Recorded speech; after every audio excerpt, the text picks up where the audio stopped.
Thank you for listening to the Matt's Movie Reviews podcast, available on Podbean, Apple Podcasts, Spotify, Google Podcasts, Amazon Music, and Stitcher.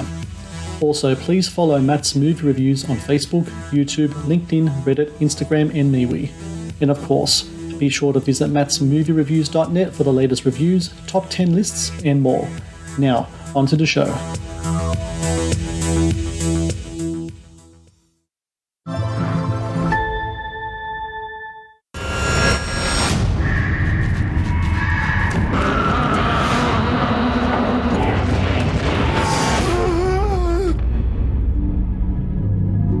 I'm at my family's house upstate. It's musty and dusty. It's completely off the maps. Thanks for sticking it out with me. I don't have to drink if you don't want me to. I'm fine. You enjoy it. I love you. Is that your Brother. Surprise. You look like hell, brother. Trust me, I've been there. I'm proud of you, Dennis. Thank you. Really am. You know, it's normal to enter a state of psychosis when going through withdrawals. You want to hit me? Hope it doesn't become permanent. We can't hold on to this. You can't keep all this inside of you. The road to recovery, it's not a solo journey. We have to be at peace in ourselves. Waiting for someone like you. I just heard my brother and some other people talking about me in his room. It's my house too, you know. If I go apologize to him, will that make you feel better? Did I say something? Just stop bringing it up, all right? You're gonna enjoy this. It's very cleansing. All my life, I feel like I've been forcing myself to be someone I wasn't. You were the first person who made me not hate who I was. I didn't have to pretend anymore. I'm not leaving you. Hello and welcome to the Matt's Movie Reviews podcast. I am your host, Matthew Pejkovic, and this is episode number 463. Out now on video on demand and digital is To the Moon, a psychological thriller that tells the story of a young couple who find their weekend retreat turn into a hallucinatory nightmare when an unexpected visitor arrives. A slow burn thriller dripping in paranoia that delves into themes of family and addiction. To the Moon also marks the directorial debut of actor Scott Friend, who joins me right now on the podcast. Scott, how are you today? I'm good. How are you? I'm very well, thank you. You know, this is such an interesting movie. I watched it a couple of nights ago, and it's a type of film that really stuck with me afterwards. And I had to read up just about yourself and about the inspiration of the film. And the film is very much a movie about family and your own personal life, your own relationships with family, especially your brother, is something that really kind of inspired the making of this movie. What is the story really with yourself and your brother in regards to how it inspired this film, as opposed to, say, any other movies that you made? I mean, what's the personal connection there in the story between you two that really gave this film its life source? That's a really great question. This film kind of came about. I felt like I was at a standstill point in my life, and my brother had just relapsed for the fourth time in 10 years. And I was struggling to just kind of handle that because it had been happening, since I was 20 years old, 21. So,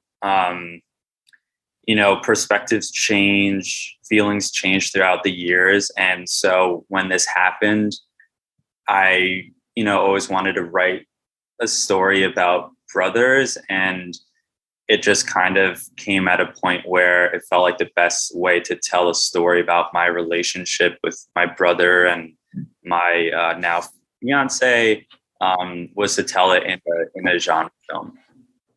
When it came to this movie as well, I mean, it's interesting, in the film you are playing an actor as well, and the character you're playing in the movie, he's coming across kind of like a crossroads in his career, in his personal life. And from what I read, it's like when you were writing this film, at the time you were a struggling actor, you weren't really sure where you're going to go with your career.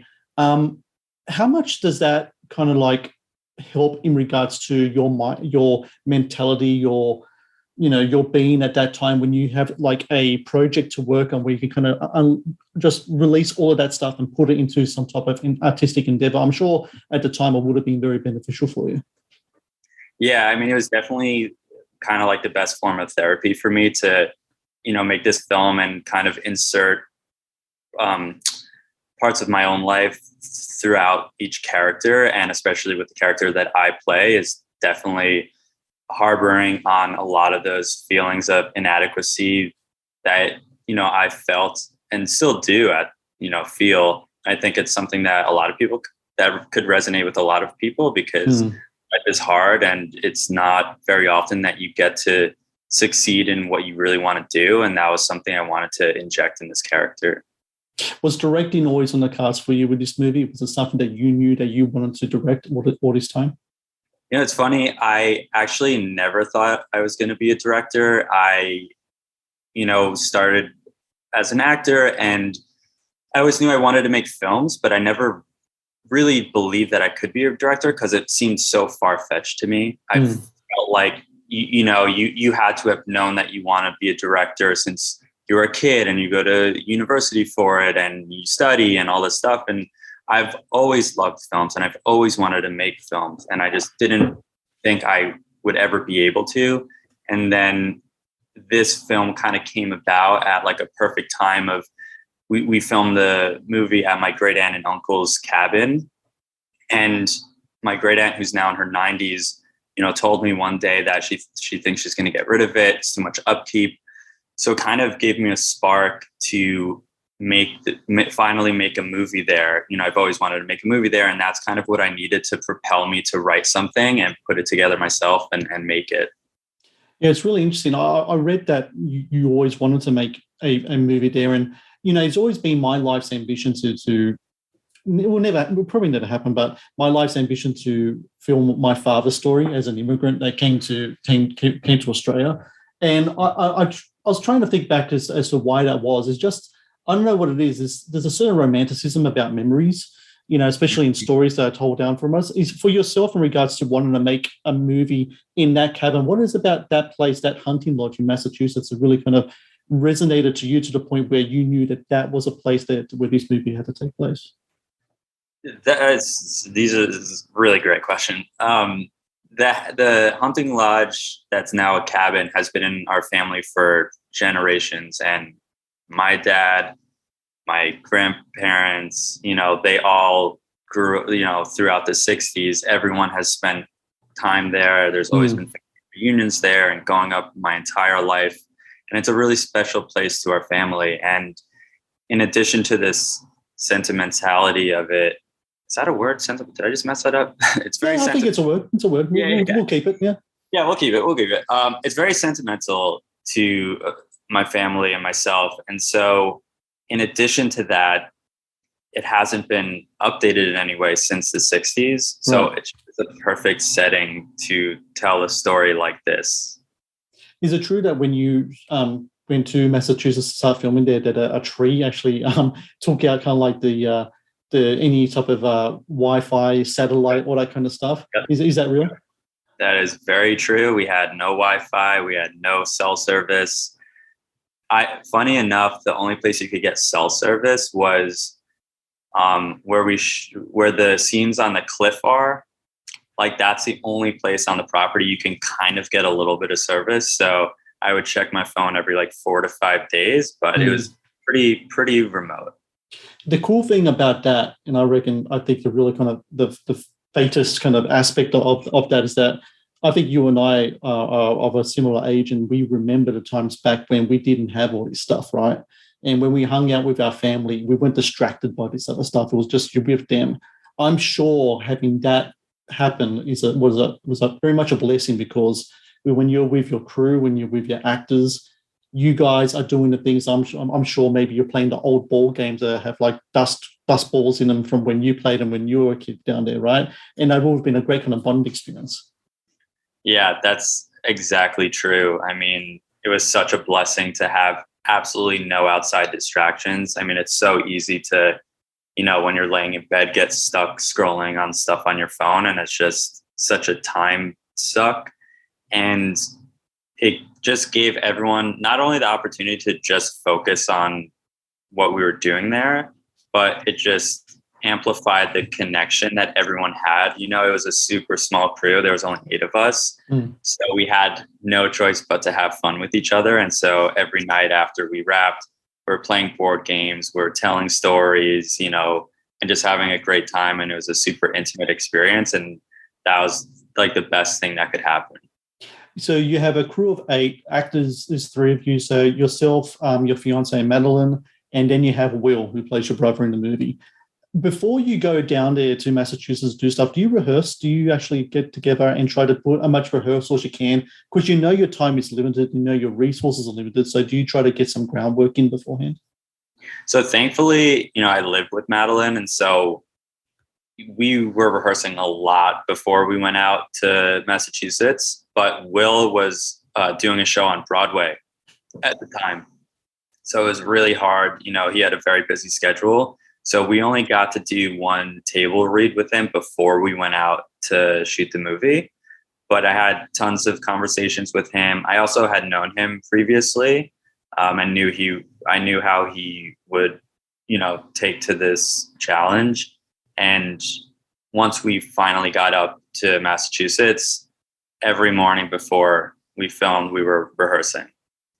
When Will first hits the screen, it's one of the most unique character introductions I can remember. It's kind of, he does a bit of, it's not, I think you could call it a dance, you could call it a chant, you could call it a ritual. What I want to know is that something that he comes up with himself? Do you want him to surprise you? So when you and Madeline are looking outside the window, you're like, oh my God.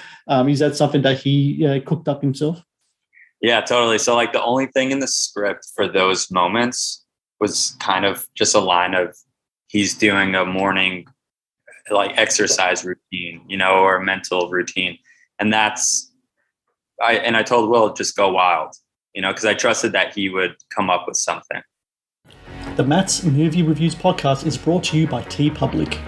TeePublic is the world's largest marketplace for independent creators to sell their work on the highest quality merchandise. With over 1.2 million designs, TeePublic is sure to have something you'll love.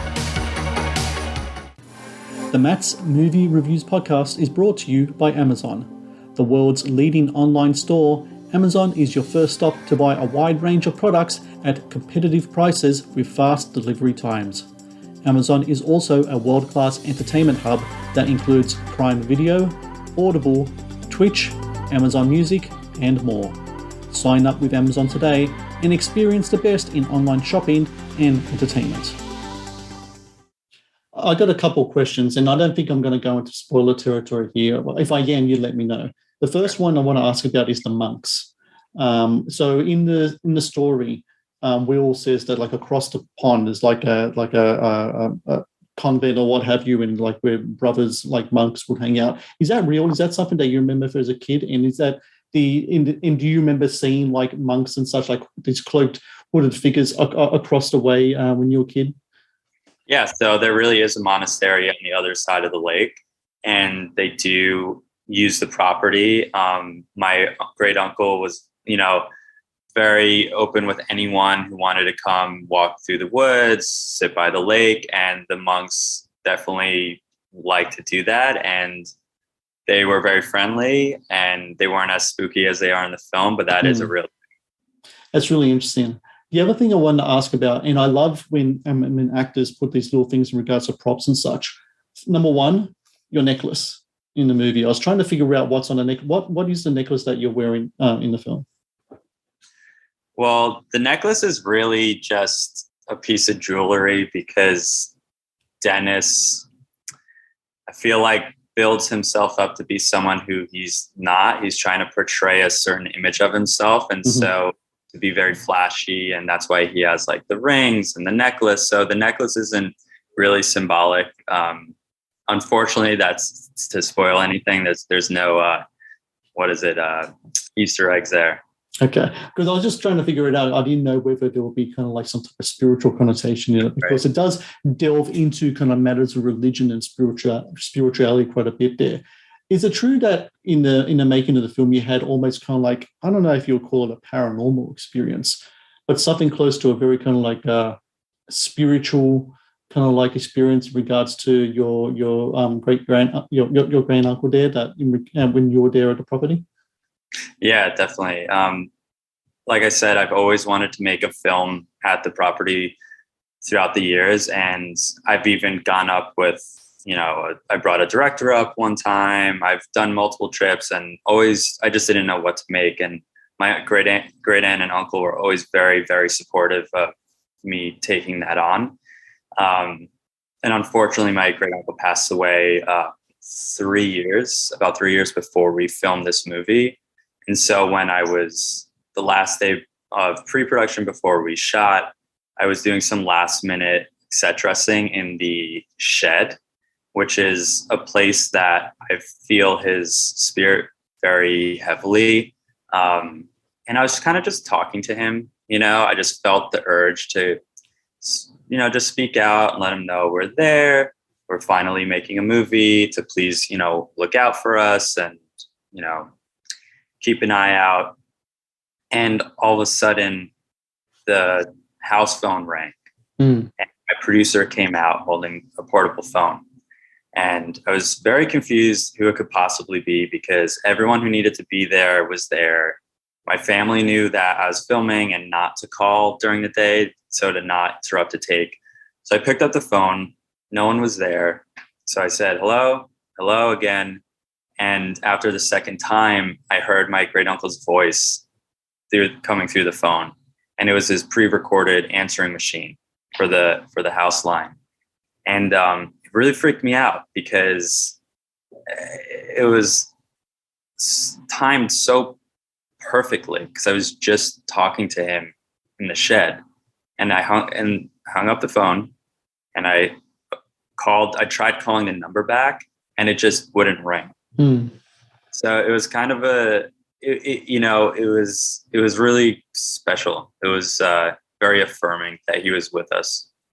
Almost feels like almost like a moment of clarity for you, isn't it? I mean, you're up there, you're doing this project, and I'm sure you, as a filmmaker and a producer and an actor and a creator of this work that you're working on, would have all sorts of kind of like doubts lingering and such, and to have something like that happen would have been a very reassuring thing.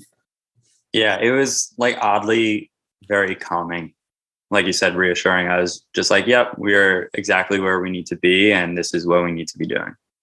I think people might be getting the perception that what we're talking about with your movie might be something like a fun family reunion, lovey-dovey thing. And by all means, I just want to reassure people that this is a very kind of tense kind of like watch. And I really want to talk about the kind of like the paranoia that the film really manifests itself.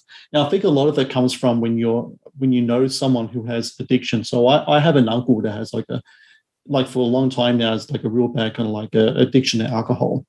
And I remember many circumstances when I was younger, unpredictable moments. You wouldn't know where a situation would go just based on his actions and such. And I think what your film does really well, it kind of grabs onto that notion. You don't know where things are going to happen. It kind of feels like a looming shadow in a sort of way. I wouldn't say it's as tense like it strangles you, but it just kind of like feels thick. I think that's something that this film has. It kind of like has a real kind of thick air to it.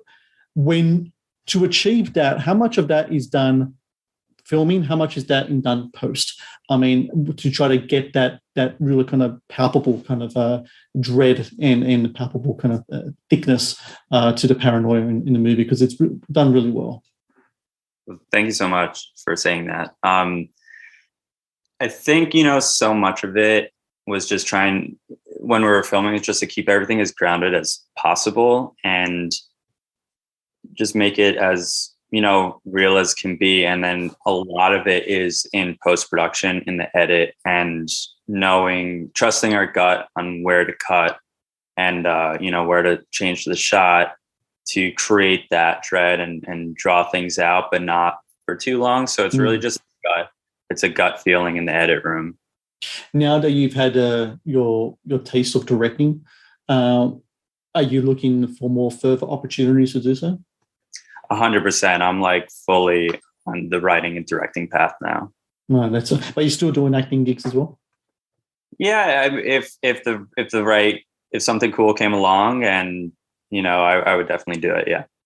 Well, look, I think it's a really kind of like strong directorial debut from your end, and I really recommend everyone to check out To the Moon. It's actually available here in Australia as well on digital, US, UK, all around North America as well. I really recommend people check out this film if you're looking for like a movie with strong performances, strong kind of psychological thriller, a movie that really delves into really interesting themes but does it in a very unique way. I think the film is very unique in the way that you kind of deal with a lot of the themes in this movie, and I really recommend people check out To the Moon. And Scott Friend, it's been awesome to talk to you today. Thank you so much for your time. And yeah, man, I can't wait to talk again. You get another movie coming out, please reach out to me. I'd love to talk to you about it. Thank you so much, and I hope I do have a movie soon and we can talk again. Thank you for watching the Matt's Movie Reviews channel. Please subscribe for more reviews, podcast interviews, and exclusive content. Also, if you would like to request a review and support my work, please join my Patreon via the link in the description below.